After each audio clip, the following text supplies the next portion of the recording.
ibinibigay buhay.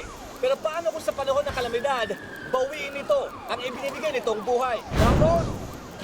Kaya paalaan namin ngayong panahon ng tag-ulan, maging handa at alerto dahil kaakibat ng malakas at walang tigil na pag-ulan ang hindi maiwasang pagbaha.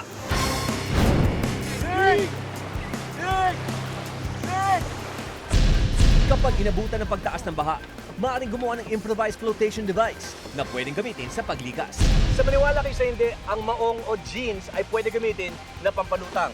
Unang-una, siguraduhin basa ang pantalon. Susunod, itali ang mga laylayan para hindi makalabas ang hangin. Pagkatapos, hawakan sa may sinturera, ilagay sa may ibaba ng ulo at mabilis at malakas ang paghampas ng tubig para makaipon ng hangin. Kung sa tingin natin kulang pa ang hangin sa loob, kailangan natin pumailalim at bugahan sa may sinturera. Hindi natin kailangan itali sa ilalim para madali natin bugahan ng hangin kapag sumingaw na ang nakaipon sa loob. Lagyan natin sa ilalim ng ating kilikili at pwede tayo lumungoy.